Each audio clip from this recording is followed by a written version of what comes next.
새벽 시간마다 함께 마태복음의 말씀을 살펴보고 있습니다. 26장부터 28장까지는 이 마태복음에서 가장 긴 연속적인 이야기 단락으로서 이 복음서의 절정을 형성하고 있습니다.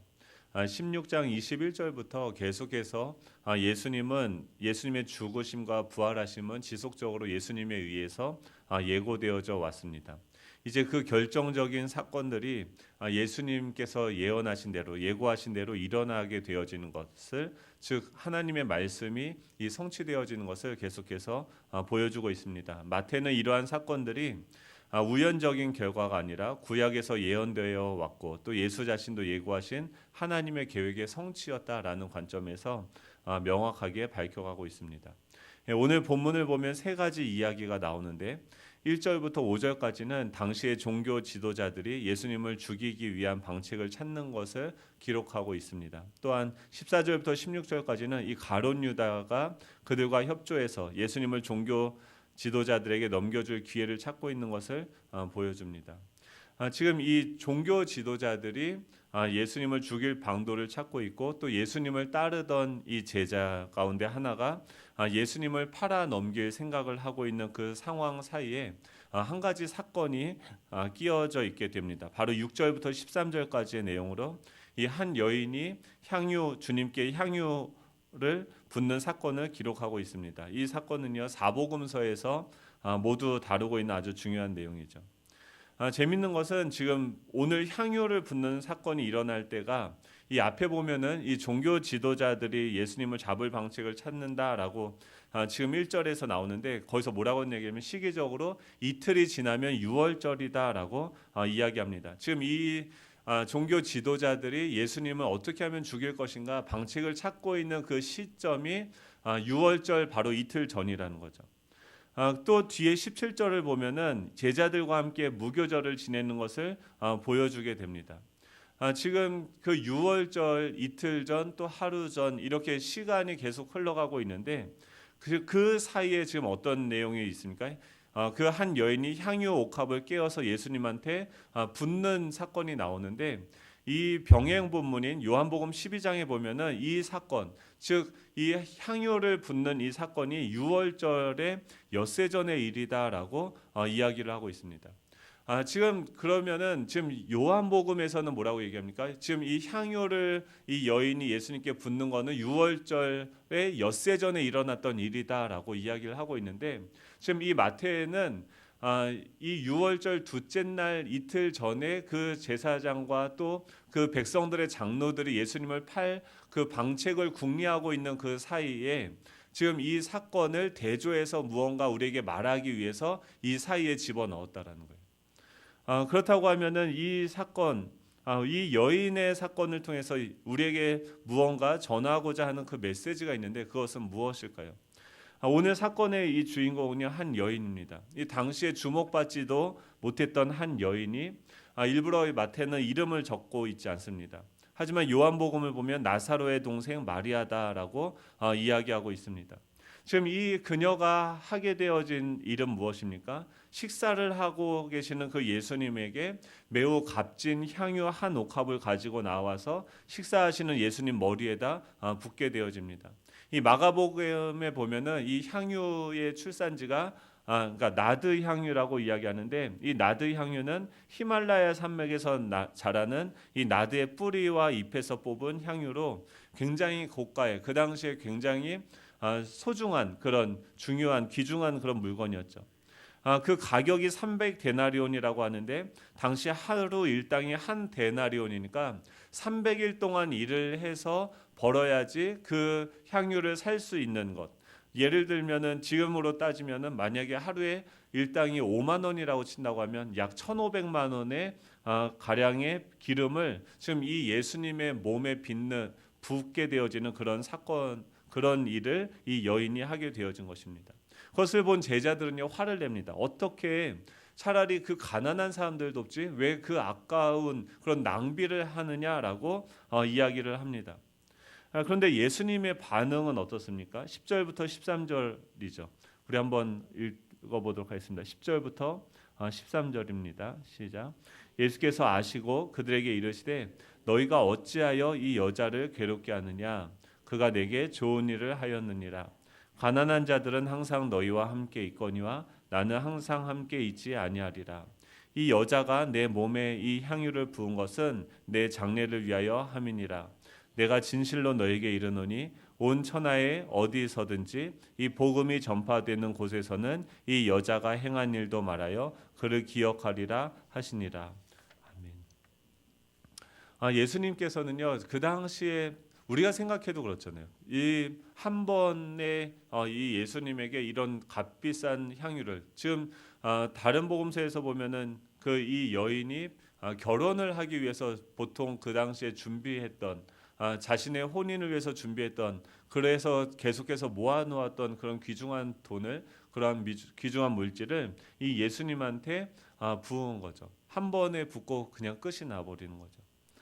그런 일들은 우리가 상식적으로 생각을 하더라도 낭비인 것 같고, 또 우리가 보기에 굳이 이렇게까지 해야 될까라는 생각이 드는 그런 사건이었습니다. 제자들도 마찬가지였죠. 제자들은 그런 사건, 그런 행동을 보면서 화를 내면서 어떻게 이런 일을 할 수 있는가라고 그 여인을 책망하게 됩니다. 그런데 예수님께서는 그 여인이 지금 좋은 일을 했다라고 칭찬을 하시는 거죠. 오히려 너무 귀하기 때문에 이 복음이 전파되어지는 곳에 이 여자의 행한 일이 증거되고 기념되어야 한다라고 말씀을 하고 있습니다. 지금 이 마태복음에서 마태는요, 그 당시에 종교 지도자들, 대제사장으로서 하나님께 예배를 드리고 모든 그 사람들 대표해서 하나님께 예배드리고 하나님을 대표하는 그 백성의 장로들은 지금 누구를요? 예수님을 죽이려고 하죠. 왜 죽이려고 합니까? 자신들의 입지가 좁아지니까, 자신들의 그 지위를, 인기를 이 예수님이 빼앗아 가니까, 그들은 말씀을 알고 말씀을 지키는 자들임에도 불구하고 너무나도 명백하게 성경에서 하지 말라고 하는 그 살인을, 그들을 죽일 것을 고민하고 있는 거죠. 그런데 지금 그들 그 당시에 종교 지도자들과 대비되는 이 한 여인이요, 이름도 나와 있지 않는 이 한 여인은 어떤 일을 합니까? 그 예수님을 죽이는 것이 아니라, 자신의 이익을 위해서 죽이는 것이 아니라 그 여인을 위해서 자신의 모든 것을 쏟아붓는 그런 거룩한 낭비를 하고 있는 것을 지금 이 마태는 이곳에 굳이 넣어서 기록을 하고 있다라는 거예요. 왜 이 마태는요, 이 사건을 여기에다가 기록을 하고 이것을 통해서 무엇을 이야기하는 걸까요? 이 한 여인의 행동은요, 보통 우리가 성경을 기록하는 목적이 무엇입니까? 이 성경을 통해서 우리는 하나님을 보여주길 원하는 거예요. 지금 이 여인이 한 이 행동은요, 곧 무엇을 보여주는 것입니까? 하나님을 보여주는 사건인 거죠. 다시 앞으로 가세요. 1절부터 5절까지의 내용인데요, 우리 한번 같이 읽어볼까요? 1절부터 5절입니다. 시작. 예수께서 이 말씀을 다 마치시고 제자들에게 이르시되 너희가 아는 바와 같이 이틀이 지나면 유월절인지라. 인자가 십자가에 못 박히기 위하여 팔리리라 하시더라. 그때 대제사장들과 백성 등의 장로들이 가야바라 하는 대제사장의 관정에 모여 예수를 흉계로 잡아 죽이려고 의논하되 말하기를 민난이 날까 하노니 명절에는 하지 말자 하더라. 지금 예수님은 뭘 하냐면 이 말씀을 다 마치시고라고 얘기합니다. 그리고 그때가 이틀이 지나면 유월절이고, 예수님은 지금 뭘 얘기하냐면 이틀이 지나면 유월절이고 그때 나는 팔리게 되고 나는 죽을 것이다 라고 이야기해요. 그렇다고 하면은 지금 예수님은 무엇을 알고 있습니까? 자신이 며칠만 있으면은 죽을 것이다라는 것을 알고 있습니다. 그리고 지금 자신을 그 죽이는 사람들이 지금 옆에서 있는 이 대제사장들과 그 당시의 종교 지도자들뿐만이 아니라 지금 이 말씀을 계속해서 가르치고 눈을 마주치고 함께 먹고 함께 마시고 있는 이 제자들이 자신을 팔 것이고 자신을 배반할 것이고 자신을 버릴 것이다라는 것을 예수님께서는 알고 계시는 거죠. 만약에 여러분들이 지금 내 남편이 나를 버리고 나를 팔 거야 라는 것을 지금 나도 모르게 지금 나를 팔 궁리를 하고 있고 바람을 피고 있고 뭐 이런 것들을 지금 내가 알고 있다라고 생각을 해보세요. 이 남편은 내가 그것을 아는지 모르고 있어요. 그렇다고 하면은 그 남편을 바라보는 우리의 눈빛은 어떻습니까? 이글이글 분노가 타오르겠죠. 속상하겠죠. 실망스럽겠죠. 근데 이 예수님께서는요, 지금 1절에 보면 예수께서 이 말씀을 다 마치시고 제자들에게 이르시되라고 얘기해요. 지금 이 마치시고는 뭐냐면 예수님께서는 너희들 장래에 이런 일이 일어날 것이다라고 이야기하면서 계속해서 어떻게 하면은 이 자녀들이, 이 제자들이 끝까지 이 말씀을 가지고 살아갈 수 있을지 계속해서 자신 안에 있는 그 하늘의 지식을 계속해서 쏟아붓고 있는 거죠. 예수님은 죽기 며칠 전까지 무엇을 하시냐면 자신을 배반하고 자신을 죽이고 자신을 팔 그 제자들에게 자신의 사랑을 쏟아붓고 있는 거죠. 그리고 그들이 어떻게 자신을 팔지 알면서도 그들을 위해서 십자가에 나아가는 것을 주저하지 않고 그것을 향해서 나아가고 있는 거죠. 유월절에 그 어린 양처럼 그 죄인이 그 어린 양을 죽이게 될 때 그 양은 신음하지 않고 그 죽음을 감내하는 것처럼 예수님은 그 모든 사람들이 그들을 모욕하고 예수님을 돌로 치고 또 예수님에게 채찍을 때리고 십자가에 죽일 때까지 예수님은 그것들에 대해서 반응하지 않고 끝까지 그것을 받아들이시죠. 제자들을요, 저는 그게 궁금했어요. 이 베드로가 예수님을 3번 부인하다가 그 대제사장의 집 앞들에서 예수님과 눈이 마주친단 말이에요. 지금 자신이 죄를 짓고 있는 그 상황인데 그때 예수님이 나를 보고 계시다는 것을 인식하게 되고 그 눈빛을 보게 되는데 그 예수님의 눈빛은 어떠했을까요? 제자들에게 말씀을 가르치실 때 예수님의 그 음성은 어땠을까요?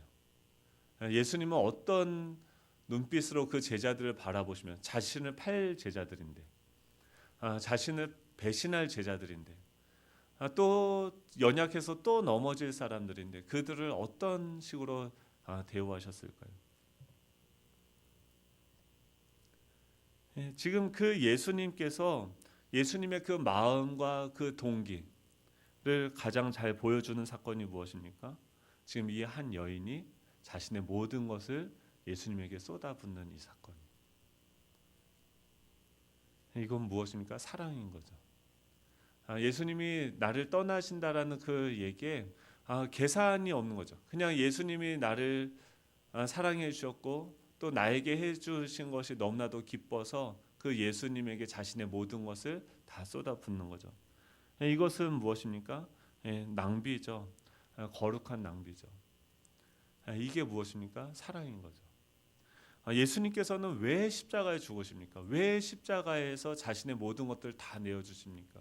계속해서 우리 편에 보면은 이것은 말이 안 되는 거고 계산이 되어지지 않는 거고 이것은 낭비인 거죠. 하지만 예수님께서는 그 낭비이신 그 사랑을 행하시죠. 왜 그렇습니까?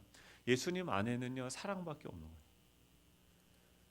거예요. 우리가 기억해야 되는 건요 지금 마치 이 한 여인이 그 예수님을 사랑해서 자신의 모든 것을 쏟아부은 것처럼 지금 주님은요 자신을 팔 그 제자들, 자신을 배신할 그 제자들에게 그 사랑을 쏟아붓고 있는 거죠. 근데 그 마음을 지금 표현하는 그 사건이 이 여인을 통해서 나타나게 되어진 거예요. 그 예수님 뭐라고 합니까? 그가 내게 좋은 일을 하였느니라라고 이야기합니다. 그 좋은 일은 무엇입니까? 바로 사랑입니다. 주님은 말씀하십니다. 12절이죠. 이 여자가 내 몸에 이 향유를 부은 것은 내 장래를 위하여 함이니라라고 이야기합니다. 이 말이 저한테는 어떻게 느껴졌냐면 내가 왜 너희들을 위해서 죽느냐. 지금 이 여인이 나의 장래를 드러내기 위해서 이 향유를 붓는데요. 맞아요. 이 향유는요. 그 시신에게도 그 당시에 붓는 관습이 있었습니다. 하지만 더 나아가서 이 장래를 위한다라는 것은 무엇입니까? 예수님의 이 죽으심의 그 동기가 무엇인가? 우리를 사랑하시는 거죠. 우리를 위해서 자신의 생명을 낭비하시는 거죠. 그것을 이 내가 진실로 너에게 이르노니 온 천하에 어디서든지 이 복음이 전파되어지는 곳에서는 이 여자가 행한 일도 말하여 그를 기억하리라 하시니라라고 이야기합니다. 이 복음이 무엇입니까? 예수님이 우리를 위해서 죽으신 일이 전파되어지는 곳마다 이 여인이 행한 일도 같이 말하여서 기억하게 될 것이다라고 얘기를 하죠. 왜 하나님의 아들이 죽어야 됩니까? 그런 거죠. 우리도 그래요. 맨날 지금도 그렇죠. 대제사장들과 이 백성들의 장로들의 이야기가 다른 게 아니죠. 우리는 우리의 이익이 걸린 문제가 생겼을 때 예수님을 죽일 방도를 강구하죠. 또 예수님보다 더 나은 이익이 있으면 그것과 예수님을 맞바꾸는 것을 서슴지 않죠. 또 예수님을 한쪽 눈을 감고 부인할 때가 너무나도 많이 있죠. 근데 이 본문을 통해서 주님이 보여주시는 예수님의 모습은 무엇입니까? 설사 그런다 할지라도 그런 우리를 위해서 예수님은 무엇입니까? 자신의 생명을 부어주셨다라는 거예요. 오늘 주님의 몸된 교회는 주님의 몸된 교회는 우리에게 주님께서 원하시는 것은 무엇입니까? 이 계산하지 않는 사랑이 다스리는 것, 그것이 바로 교회인 거죠. 우리인 거죠. 제가 청년 때 되게 열심히 있었어요. 그래서 제가 있었던 그 중국 그 천진이라는 지역에 한국인 유학생이 한 1,000명 정도 있었습니다. 천진에 있는 한국 유학생이 1,000명 있다는 얘기를 듣고 우리 청년부 임원들하고 컵을 1,000개를 맞췄어요. 그리고 모든 대학교의 모든 유학생들을 찾아다니면서 전도를 했습니다. 새벽마다 차량 8대를 렌트해서 그것도 제 용돈의 절반을 다 그 차량 렌트비로 부어서 사람들을 모닝콜을 해서 청년들 다 새벽 예배를 끌고 다녔어요. 30명도 안 됐던 그 청년들이 150명. 제가 그때 사역자가 아니었어요. 그냥 청년부 회장이었어요.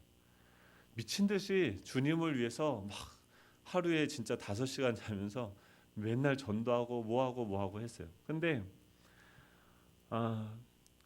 1,000명이었는데 150명까지 청년부가 부흥해서 엄청 놀라지 않으시죠? 네. 엄청난 거예요.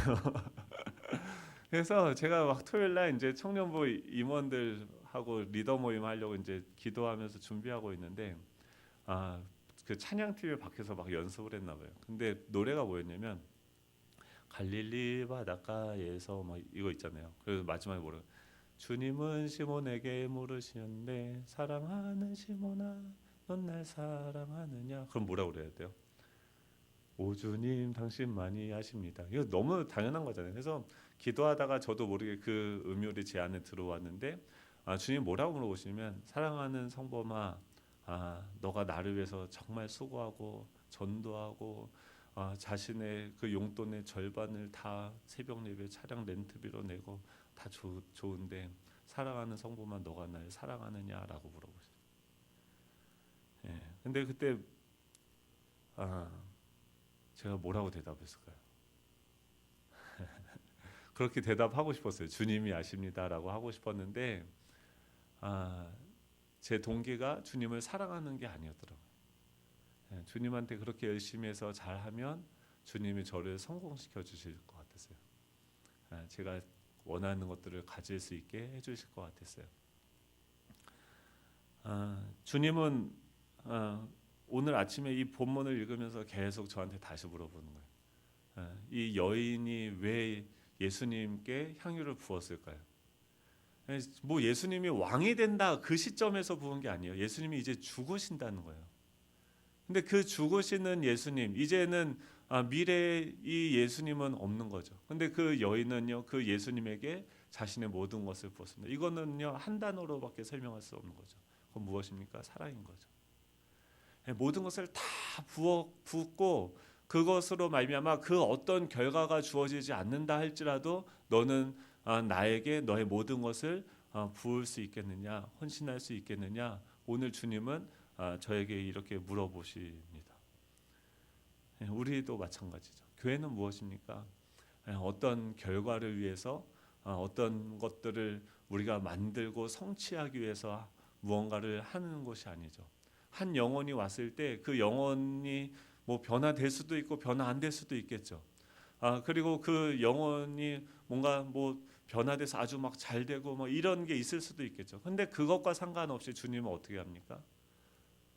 그냥 사랑하는 거죠. 자신의 모든 것을 부어주는 거죠. 그것은 이 세상에 없는 거죠.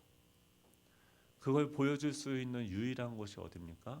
먼저 그 사랑을 받은 주님의 몸된 교회는 우리인 줄 믿습니다. 오늘 하루 계속해서 이 주님의 눈빛을 한번 기억했으면 좋겠습니다. 얼마나 나를 바라보시는 그 눈빛은 어떨까? 우리가 죄를 짓고 있는 그 상황에서도 주님은 우리를 여전히 사랑의 눈빛으로 바라보고 있고 그 사랑이 결국 우리를 변화시키는 거죠. 이 사랑을 오늘 하루 묵상하면서 그 주님의 사랑이 우리 안에 머무르게 해달라고. 그 주님의 사랑은 어떻게 그 안에 머물 수 있을까요? 성부 하나님, 성자 예수님, 성령 하나님, 이 삼위일체 하나님과의 그 관계가 이 사랑의 관계인 거죠. 하나님이 나에게 너 십자가에 죽어야 돼. 그 말을 전적으로 신뢰하고 죽기까지 순종하고 사랑하고 이런 관계 가운데서 그 사랑이 흘러나오는 거죠.